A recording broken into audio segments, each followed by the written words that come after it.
എല്ലാ സുഹൃത്തുക്കൾക്കും life vision top സ്റ്റാറിലേക്ക് സ്വാഗതം ചെയ്യുന്നു. ഞാൻ GK തുമ്പക്കാരൻ.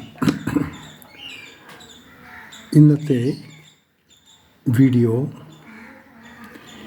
ചില സോഷ്യൽ മീഡിയ പ്ലാറ്റ്ഫോമിൽ ഉള്ളവരുടെ പരസ്പരം തല്ലിനെ കുറിച്ചാണ്.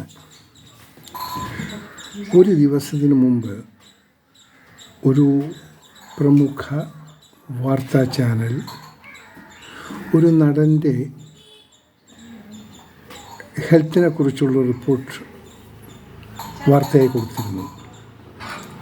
ഒരു പ്രധാന നടൻ അസ്വസ്ഥതയായി ഹോസ്പിറ്റലിലായി, അദ്ദേഹത്തിന് എന്തോ ക്യാൻസർ രോഗത്തിൻ്റെ ആരംഭ ദിശയാണെന്ന് ഉള്ള വാർത്തകളെക്കുറിച്ചായിരുന്നു. ഒരു സാധാരണ രീതിയിലുള്ളൊരു വാർത്തയായിട്ടേ എനിക്ക് തോന്നിയിട്ടുള്ളൂ. അതിൻ്റെ ഒരു ദിവസം കഴിഞ്ഞ് മറ്റു ചില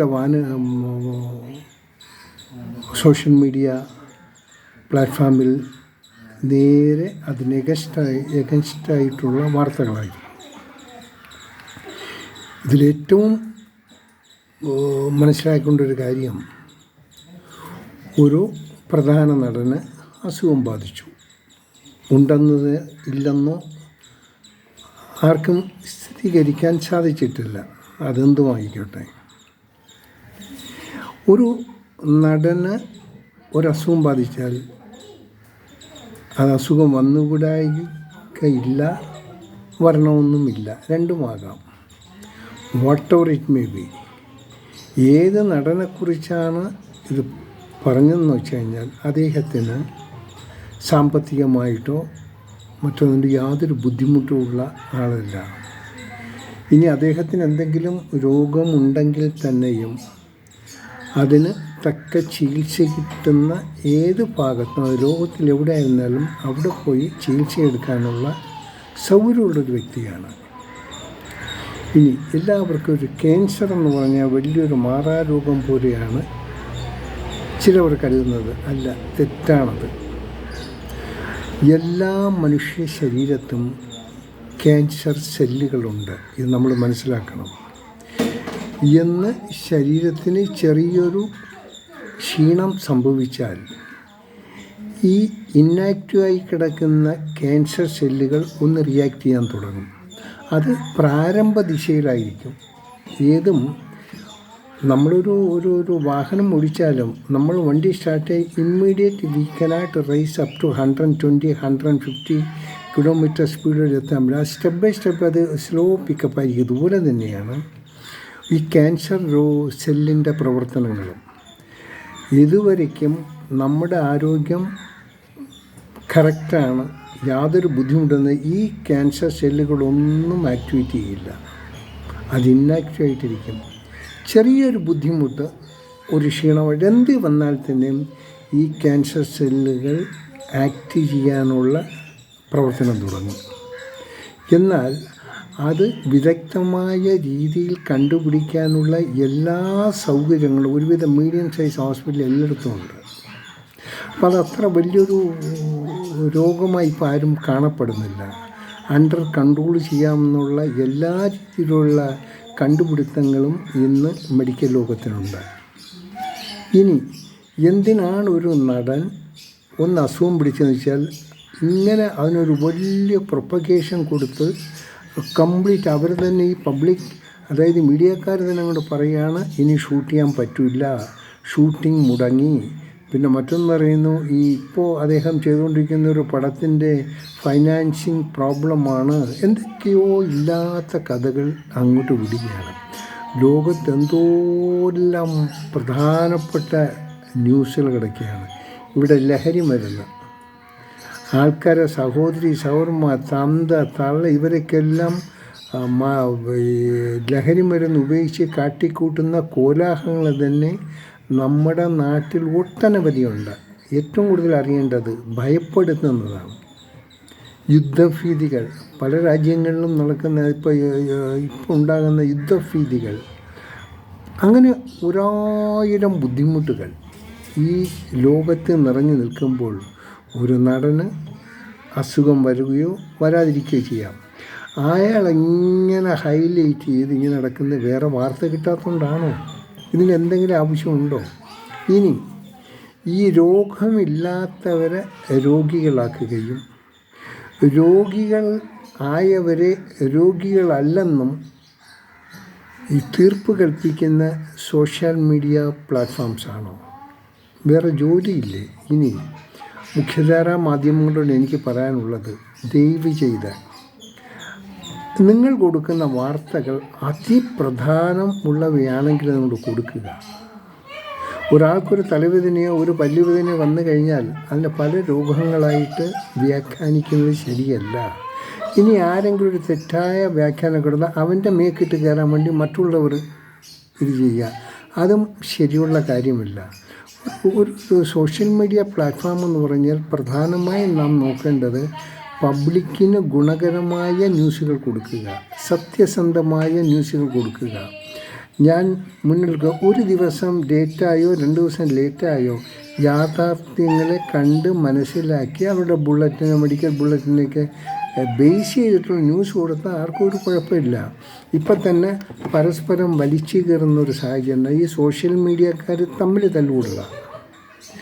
ഞാൻ പേരെടുത്ത് പറയാൻ എനിക്ക് ബുദ്ധിമുട്ടുണ്ട്. വളരെ നല്ല രീതിയിൽ ഈ പ്ലാറ്റ്ഫോമിൽ നിൽക്കുന്നവർ പോലും ചിലപ്പോൾ അടിപതറി പോകുന്നു. എങ്ങനെ അടിപതറുന്നു? അവർ കൊടുക്കുന്ന സത്യസന്ധമായ വാർത്ത. പക്ഷേ ഇന്ന ഒരു പർട്ടിക്കുലർ ചാനലിൽ വന്നാൽ അത് സത്യസന്ധമായിരിക്കില്ല, അത് വർഗീയതയായിരിക്കും, അത് പാർട്ടി ബേസ് ചെയ്തിരിക്കണം, അത് ആരെപ്പറ്റി മൊത്തം അങ്ങ് ടാർണിഷടിക്കുക. എന്തിനാണിതിന്? ഞാൻ പറയുന്നത് സത്യസന്ധമായ ന്യൂസുകൾ കൊടുക്കുന്നതാണ് ഏറ്റവും. ഇനി ഇതൊരു ന്യൂസ് ചാനലാണ്, ഒരു പക്ഷേ അപാകതകൾ സംഭവിച്ചേക്കാം. ചെറിയൊരു അപാകതയെ അതിനെ പർവ്വതീകരിച്ചിട്ട് മോശമായ ഒരു കളർ കൊടുക്കുന്നത് വളരെ വളരെ മോശമാണ്. നമ്മൾ ബുദ്ധിശാലികളെന്ന് അഭിമാനിക്കുന്നവരാണ്, എന്നാൽ ചില കാര്യങ്ങളിൽ നമ്മൾ വെറും മണ്ടൂസുകളാണ്. യാതൊരു കാര്യം ഈ ബ്രെയിനിലില്ല. അൺവാണ്ടഡ് തിങ്സ്, ഇല്ലാത്ത കഥകളെ മെനയുക, അതിന് രൂപം കൊടുക്കുക, അതിന് കളർ കൊടുക്കുക. പിന്നെ കുറേ ഫാൻസ് എന്ന് പറയുന്ന കുറേ ആൾക്കാരുണ്ട്, അത് ഇതിനെക്കാളുമാണ്.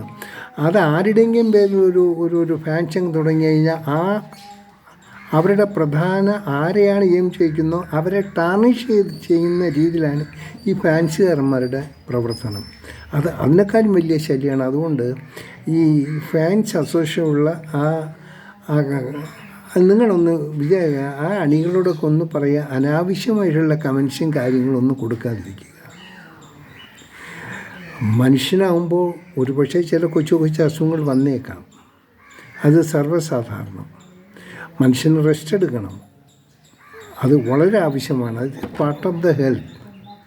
അതുകൊണ്ട് ഓരോ നടന്മാരും അല്ല പ്രധാന വ്യക്തികൾ എവിടെയെങ്കിലും ട്രാവൽ എവിടെ ഇപ്പോൾ എന്ത് അവരുടെ കംപ്ലീറ്റ് ചരിത്രങ്ങളിട്ട് വിളിച്ച് പറയേണ്ട കാര്യം എന്താണ്? അവർ എന്താണെന്ന് വെച്ച് കഴിഞ്ഞാൽ അവർക്കറിയാം അവർക്ക് അതിനുള്ള അഡ്വൈസുണ്ട്, അതിനുള്ള ബാക്ക്ഗ്രൗണ്ട്, അവർക്കുള്ള സാമ്പത്തികമുണ്ട്, ഒക്കെ ഉണ്ട്. പിന്നെ എന്തിനാണ് മറ്റുള്ളവർ വെറി ചെയ്യുന്നത്? ഒരു വെറിയേണ്ട കാര്യമില്ല. അവരുടെ ലെവലിലങ്ങ് വിട്ടേക്കുക, അവരെ ഡിസ്റ്റർബ് ചെയ്യാതിരിക്കുക, അവരുടെ അവാർഡുകൾ അവരുടെ പേഴ്സണൽ ലൈഫിലൊന്നും ഇൻറ്റാക്ട് ചെയ്യാതിരിക്കുക. സത്യമാണോ സത്യമല്ലയോ ഇതൊന്നും നമ്മളറിയണ്ട. കാരണം ഒരു നടന് ഒരു അസുഖം പിടിച്ച് ഒരു വിഷമം ഉണ്ടെന്ന് വിചാരിച്ചാൽ ഈസ് എ മാൻ, ഒരു ഹ്യൂമൻ ബീയിങ് ആണ്. ചില അസുഖങ്ങൾ വന്നുകൂടായികയില്ല, അതിനെ കൂടുതൽ പർവ്വതീകരിക്കേണ്ട ആവശ്യമില്ല. സോ ദയവ് ചെയ്ത് പ്രധാനപ്പെട്ട ഈ സോഷ്യൽ മീഡിയ പ്ലാറ്റ്ഫോമിനോട് പറയുകയാണ്, നമ്മുടെ ധാർമ്മികത നാം പുലർത്തിയിരിക്കണം. നല്ലത് പറഞ്ഞാലും അതിനെ എതിരാക്കാൻ ഒരു അപ്പോസിഷൻ ഗ്രൂപ്പ് ഉണ്ടാകും. അവർക്ക് ശരിയും തെറ്റും അറിയേണ്ട കാര്യമില്ല.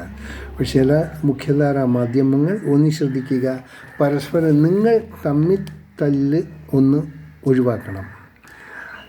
നിങ്ങളുടെ തമ്മിൽ തല്ല് കണ്ട് ആസ്വദിക്കുന്ന പല കൂട്ടരുമുണ്ട്. സത്യസന്ധമായ ന്യൂസുകൾ നിങ്ങൾ കൊടുത്താൽ തന്നെയും നിങ്ങൾ കൊടുക്കുന്ന അസത്യമാണെന്ന് പറഞ്ഞ് പ്രചരിപ്പിക്കാൻ കുറച്ച് അപ്പോസിഷൻ ഗ്രൂപ്പുകളും കാണും. നല്ല വാർത്തകൾ കൂടെ നമുക്ക് ഒരു പ്രസ്ഥാനത്തെ വളർത്തിയെടുക്കാൻ പറ്റും. അതിന് ഒത്തിരി ബുദ്ധിമുട്ടുണ്ട്. ഇപ്പോൾ ഇവിടെയുള്ള മുഖ്യധാര മാധ്യമങ്ങൾ ഇന്നലെ പൊട്ടിമുളച്ചതല്ല. ഒരുപാട് വർഷങ്ങളുടെ കഠിന അധ്വാനത്തിൽ കൂടി ഈ പിടിച്ച് കയറി വന്നവരാണ്. അവർക്ക് തെറ്റുപറ്റിക്കൂടായികയില്ല. സോ നമുക്ക് ചെയ്യാമെന്നുള്ളത് ശ്രദ്ധിച്ച് നാം മുമ്പോട്ട് പോയി കഴിഞ്ഞാൽ പല അനർത്ഥങ്ങളിൽ നിന്ന് നമുക്ക് ഒഴിവാക്കാം. ഈ നിലവാരമില്ലാത്ത ഓരോ വ്യക്തികളുടെ നിന്നുള്ള ഇത് വാങ്ങി ഇപ്പോൾ ആർക്കാണെങ്കിൽ ഒരു മൊബൈൽ ഉണ്ടെങ്കിൽ ഒരു ചാനൽ തുടങ്ങാം, എന്ത് തോന്നിയാസത്തിനും വിളിച്ചു പറയാം. അത് വിളിച്ചു പറയുന്നത് അവർ ചിന്തിക്കില്ല. ഇന്ന് ആരെ ചീത്ത വിളിക്കണം എന്നുള്ളതാണ് അവരാദ്യം നോക്കുക. അങ്ങനെ ഏതെങ്കിലും ഒരു കിട്ടിയത് ഇനിയിപ്പോൾ ഒരു 3-4 ഒരാഴ്ച ഇത് തന്നെയായിരിക്കും അടുത്ത പ്രശ്നം. ഇനി ആ നടൻ ഷൂ വാങ്ങി വരുന്ന ഇനി അതിനെ ബേസ് ചെയ്തിട്ട് ഒരുപാട് ഗോസിപ്പുകൾ വരും. എന്തായി ഇനിയിപ്പോൾ അവിടെ ഫൈനാൻസ് മുടക്ക്, അതിന് ഫൈനാൻസ് കിട്ടിയില്ല. ഈ ഷൂട്ടിംഗ് എടുക്കുന്നതും ഷൂട്ടിംഗ് മുടങ്ങുന്നതും അത് റിലീസ് ചെയ്യുന്നതും അതിൻ്റെ ഇതിൽ നമ്മളെന്നില്ല, പബ്ലിക് എന്തിനാണ് പോകുന്നത്? പടം വന്ന് റിലീസ് ആയിരിക്കാൻ നിങ്ങൾ പോയി കാണുക, അഭിപ്രായപ്പെടുക. അതിനോട് ഒരുപാട് ടെക്നിക്കൽ പ്രോബ്ലംസ് വരും, പല ടെക്നിക്കൽ പ്രോബ്ലംസും ഉണ്ടാകുക. അതിനെല്ലാം ഓവർകം ചെയ്തിട്ടാണ് നമ്മൾ ഞങ്ങളുടെയൊക്കെ പടം എടുത്തിട്ടുള്ളത്. അതിൻ്റെ ബുദ്ധിമുട്ട് ഞങ്ങൾക്കറിയാം. It is not a easy things. ഒരു ആളോ 2 ആളോ വിചാരിച്ചാൽ തീരുന്നതല്ല പടം. അതിൻ്റെ ഒരു വലിയൊരു ഗ്രൂപ്പുണ്ട്, വലിയൊരു പാക്കേജാണ്. എല്ലാവരും ഏകോപിച്ച് നിന്നാലേ പ്രതീക്ഷിക്കുന്ന സമയത്ത് ആ പ്രോജക്റ്റ് കംപ്ലീറ്റ് ചെയ്യാൻ പറ്റൂ.